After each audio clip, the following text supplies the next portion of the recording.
وہ دعا حافظے والی لکھ لو، یاد کر لو،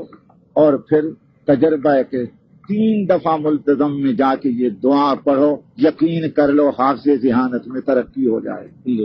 حافظہ تو نہیں ہے کہ لکھ لیں، معلوم ہوتا ہے کہ یہ میری تقریر ٹیپ ریکارڈ میں ہو رہی ہے،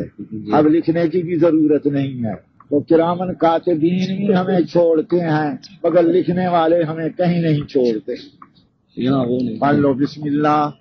الرحمن الرحیم۔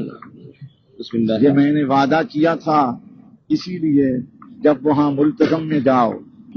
ابتدا تو ادھر سے کر لو، پھر گھروں میں بھی پڑھتے رہو۔ ابتدا ادھر سے ہونا چاہیے کہ خدا نے تمہیں موقع دے دیا، ملتزم میں جائیں، حجر اسود ہے، ادھر دروازہ بیت اللہ کا ہے، درمیان میں جگہ ہے، اسی کو ملتزم کہتے ہیں۔ ویسے تو سارا ٹکڑا ہی بیت اللہ کا واجب الاحترام ہے، مگر ہر جگہ کا اپنا اپنا مقام ہے۔ اسی جگہ حضور نے اپنا رخسارہ ملایا، اپنا سینہ ملا کے فرماتے ما احسن بیت ربی، میرے رب کا گھر کیسا عمدہ ہے، کام نہ نکالتی تو میں ادھر چھوڑ کے کہیں نہ جاتا۔ تو وہاں تجربہ کیا گیا ہے، جو دعا مانگی جائے قبول ہوتی ہے۔ جب وہاں رخسارہ ملائے، سینہ ملائے، تو پھر 3 دفعہ پڑھے بسم اللہ، پڑھتے جاؤ بسم اللہ ماشاء اللہ لا قوت الا باللہ، 3 دفعہ اسی کو پڑھو بسم اللہ، پھر ماشاء اللہ 4 دفعہ، آگے ماشاء اللہ لا یصرف السوء الا اللہ، ماشاء اللہ ما کان من نعمت فمن اللہ، ماشاء اللہ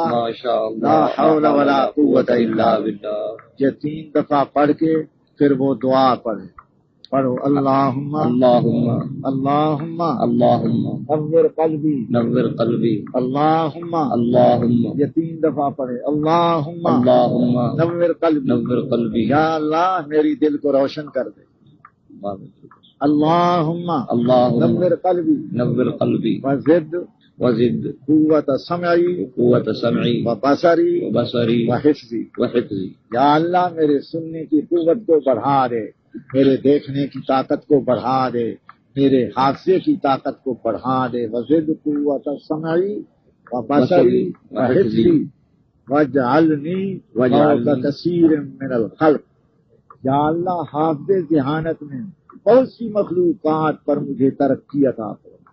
واجعلنی فوق کثیر من الخلق۔ اخیر میں پھر کہے الحمدللہ الذی، تو رب نے فرما دیا ہے لئن شکرتم لازیدنکم، شکر کرو تو نعمتوں میں ترقی ہوتی ہے۔ سلیمان علیہ السلام داؤد علیہ السلام کی داستان بیان کر کے فرمائے وقال الحمدللہ الذی فضلنا علی کثیر من عبادہ المؤمنین، 3 دفعہ اس کو پڑھ الحمدللہ الذی فضلنا علی کثیر من عبادہ المؤمنین، یا اللہ تیرا شکر ہے انہوں نے بہت مخلوقات ایمان والوں پر بھی مجھے فضیلت دی ہے، اپنی پہچان کا علم دیا ہے، اپنے نام کا علم دیا ہے۔ الحمدللہ الذی فضلنا علی کثیر من عبادہ المؤمنین، پھر 3 دفعہ پڑھے رب زدنی علما پروردگار نے شان والے نبی کو بھی فرمایا تم کو بہت کچھ ہم نے دیا ہے، مگر رات دن یہی پڑھتے رہو رب زدنی علما، مولا جہاں تک ہو سکے مجھے علم میں ترقی عطا فرماتے ہی رہو۔ یہ نہیں فرمایا کہ آپ یہ کہو رب زدنی مالا یا رب زدنی دراہم و دنانیرا، بلکہ کہا رب زدنی علما۔ اخیر میں ختم کریں رب اشرح لی صدری ویسر لی امری واحلل عقدۃ من لسانی یفقہوا قولی۔